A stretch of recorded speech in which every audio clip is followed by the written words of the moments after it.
J'affirme sans l'ombre d'un doute que l'Union soviétique s'intéresse de près aux ovnis. Ça ne m'étonnerait pas que des soucoupes volantes se soient écrasées en Union soviétique.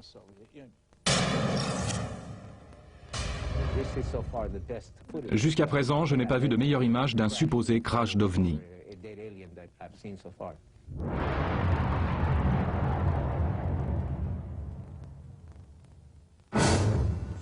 Fait numéro 1. Les gouvernements occidentaux ont amassé des informations sur les ovnis pendant plus de 50 ans, dans le secret le plus total. Fait numéro 2. Leurs homologues ont fait la même chose derrière le rideau de fer. Fait numéro 3. Maintenant que la guerre froide est terminée, la vérité voit enfin le jour.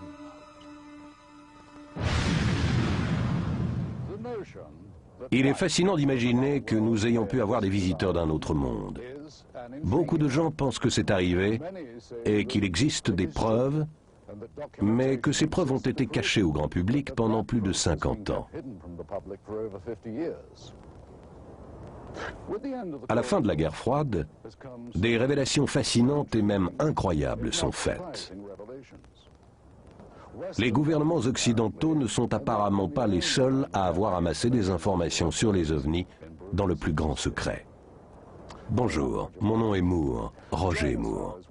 Partez avec nous pour cette fabuleuse aventure où il est question de découvertes, de complots internationaux et probablement de visiteurs interplanétaires. Partez avec nous à la découverte du secret du siècle.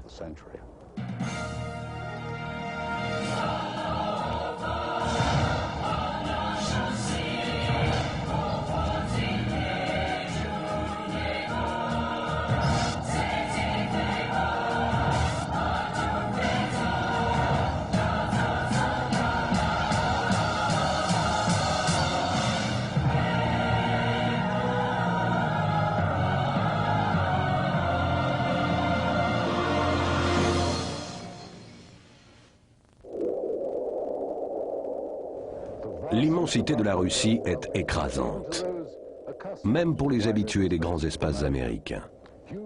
De grandes étendues de la Russie orientale sont encore inhabitées. Et c'est dans une région du centre, reculée et éloignée de toute civilisation, que quelque chose s'est produit, voilà une centaine d'années.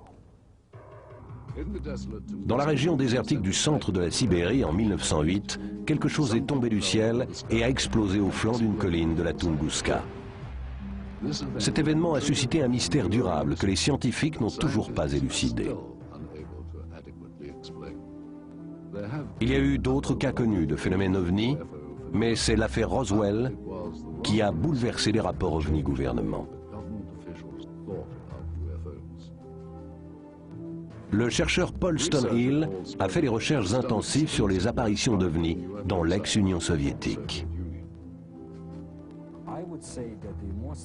Les recherches les plus sérieuses ont été faites sous Staline, dans les années 40, quand il a eu vent de l'affaire Roswell.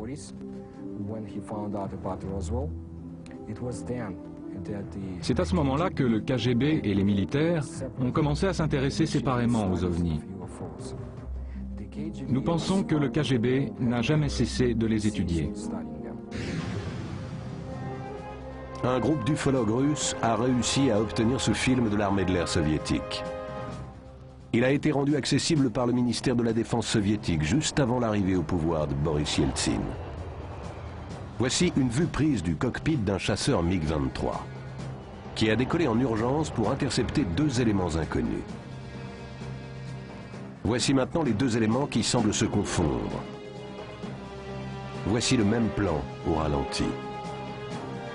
Ces caractéristiques de vol sont loin d'être typiques des caractéristiques de vol des appareils de l'OTAN ou de tout autre appareil ordinaire. Le MiG a perdu de vue le ou les engins qui n'ont pas fait l'objet d'une identification officielle. En participant à des conférences internationales et en échangeant des informations sur le net, les chercheurs des deux côtés du rideau de fer ont pu accroître leur compréhension globale des phénomènes inexpliqués. Richard Haynes est allé souvent en Russie et a travaillé avec de nombreux chercheurs du pays. Peu après la perestroïka, la chute du communisme, vers 1990, Je me suis dit qu'il était temps d'ouvrir les portes à l'Est, avec tous ces gens du bloc Est qui sont assis sur leur pile d'informations dont nous ne savons rien. Et nous nous sommes assis sur nos propres piles de données dont ils ne savent rien. Alors j'ai commencé à correspondre avec des amis et nous avons constitué cette fédération USA-CIS pour l'étude des phénomènes aériens et nous jouons maintenant un grand rôle dans les échanges d'informations. Le film suivant a été pris du Foxbed du MiG-25. Ce que nous allons voir est un F-16 américain à environ 200 mètres. Ce qui se passe ensuite, c'est qu'un nouvel objet apparaît derrière les nuages, un objet qui n'est pas identifié.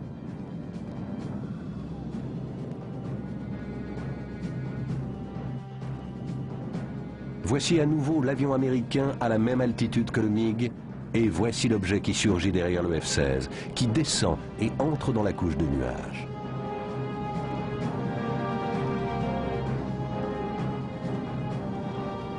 Comme pour tous les comptes rendus ou les preuves éventuelles d'observation d'OVNI, les chercheurs essaient d'identifier et de vérifier les faits relatés autant que possible. En général, plus le rapport est spectaculaire, plus importants sont les contrôles.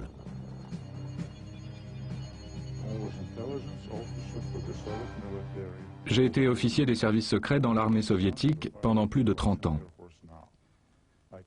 Mon fils est maintenant pilote dans l'armée de l'air russe.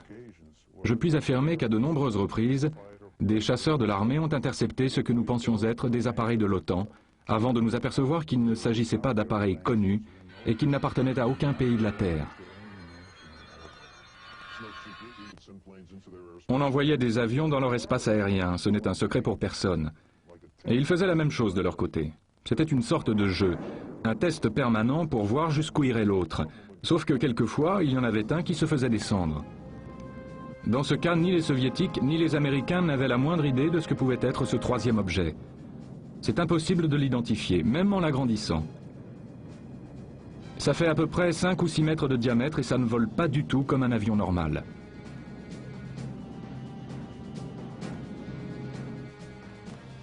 Ce dernier extrait de film a été pris cette fois-ci du cockpit d'un MiG-21. L'avion qui a filmé a fait un décollage en urgence avec 3 autres appareils pour intercepter un appareil inconnu, volant à très grande vitesse, qu'on voit ici sous la forme d'un grand objet cylindrique.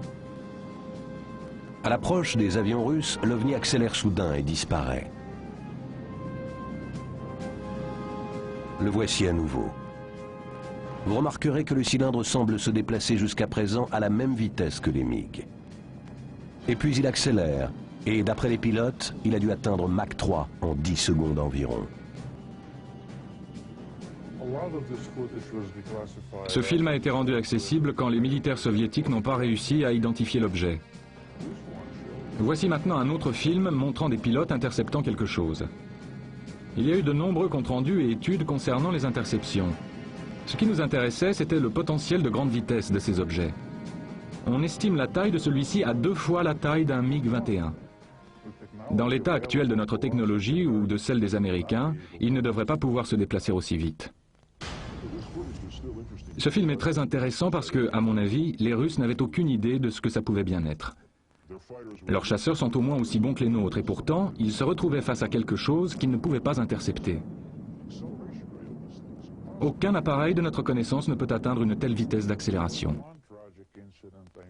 Je sais qu'il y a eu un incident au début des années 70, au cours duquel un MiG-21 a essayé de descendre un appareil non identifié, survolant la Russie occidentale, et qui ne répondait pas aux pilotes soviétiques. Les pilotes ont utilisé la procédure classique d'interception pour expulser les avions étrangers de l'espace aérien soviétique. Comme l'appareil ne répondait pas, les pilotes ont reçu l'ordre de verrouiller les missiles. C'est alors que les 2 jets ont été détruits par des armes inconnues des militaires soviétiques. Les 2 pilotes sont morts. L'armée de l'air a essayé de faire croire qu'il s'agissait d'une collision des 2 chasseurs. Mais je connaissais personnellement des enquêteurs à l'époque qui ont dit que ce n'était pas une collision. Ils ont été abattus.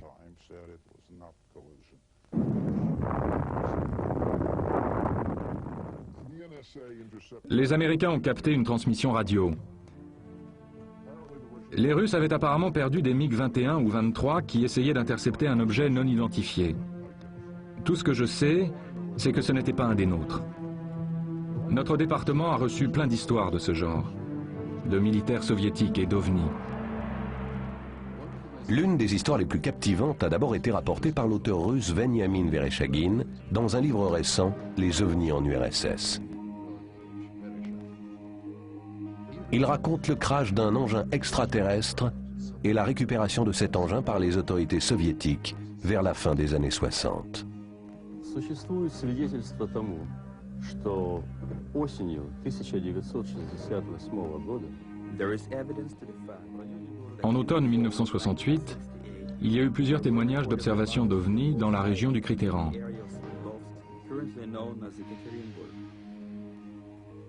27 ноября многие жители поселка Березовский, Свердловской, Le 27 novembre, de nombreux habitants des collines ont pu observer plusieurs boules de feu traversant le ciel.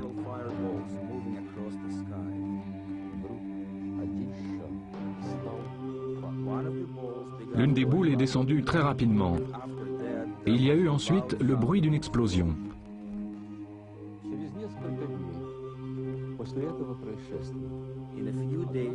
Les jours qui ont suivi, le journal de Sverdlovsk a publié un article expliquant que l'explosion, due à la négligence de quelques ouvriers, s'était produite dans la zone d'une unité d'ensilage.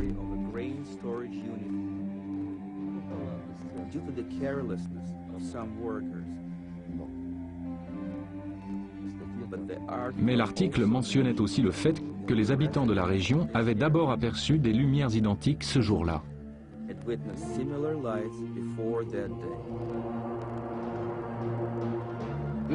Voici une copie du journal de Sverdlovsk, daté du 29 novembre 1968. En première page, un article titre « Bepeskovske rêve de ce qu'était l'avenir ». Il fait un compte-rendu autorisé de ce qu'aurait pu être le vrai crash. La traduction de la copie russe donne « 5 boules de lumière sont apparues à l'horizon et ont commencé à se déplacer en direction de la ville. 4 des objets se déplaçaient dans des directions opposées, tandis que le 5e perdait rapidement de l'altitude et disparaissait bientôt derrière la forêt. Quelques secondes après sa disparition, retentissait une explosion assourdissante. Et typique de la manière soviétique, le journal cite la version officielle. L'explosion a eu lieu dans l'unité d'ensilage numéro 27. L'explosion était due à la maladresse de l'un des employés qui avait mal appliqué un code de sécurité et qui a été poursuivi pour négligence. Il a été condamné à rembourser les pertes matérielles subies par l'État. L'existence de plusieurs bobines de films semblant confirmer l'histoire rend le récit de Vereshchagin extrêmement convaincant. Bien que des rumeurs ayant trait à ce genre de film circulaient depuis déjà un moment, ce n'est que lorsque Vereshchagin nous a mis en relation avec le marché noir pour y réunir ces documents que nous avons vu pour la première fois ce qui pourrait s'avérer de nouvelles preuves sensationnelles. Si ce film correspond bien à l'histoire de Vereshchagin, ce que nous avons sous les yeux est l'endroit de la scène du crash à Berageltsin, vu du haut d'un camion militaire. Voici le point central de la scène. On dirait vraiment un disque enchâssé dans le sol. Ici, nous voyons des soldats quitter le camion, sous les ordres d'un capitaine. Un autre officier vient à leur rencontre, un commandant cette fois, puis ils rejoignent les soldats et les officiers déjà sur place. Ce film fait partie des 4 bobines que nous avons obtenues au cours de nos recherches. Nous en reparlerons bientôt plus longuement. Après la mort de Staline en 1953, la police secrète communiste prend le nom de Comité pour la sécurité de l'État ou KGB. Le moment où la guerre froide culmine est aussi le moment de l'explosion du KGB qui affirme son image de service secret à l'échelle internationale. L'espionnage international atteint des sommets. Selon les autorités occidentales, le KGB réussit à infiltrer les services secrets occidentaux les plus importants. Au sommet de sa gloire, et avec plus de 300 000 agents, le KGB est la plus grande police secrète et le plus important service d'espionnage qui ait jamais existé. Il est composé de 17 unités séparées chargées du contre-espionnage, de l'espionnage à l'étranger et de la sécurité interne. La direction scientifique et technique est l'unité responsable de l'acquisition des informations et du matériel technologique top secret, y compris d'origine non terrestre.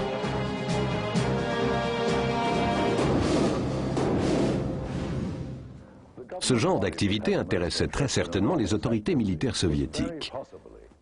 Certains officiers haut placés des forces armées russes ont-ils vraiment cru que les ovnis pouvaient s'avérer un atout militaire?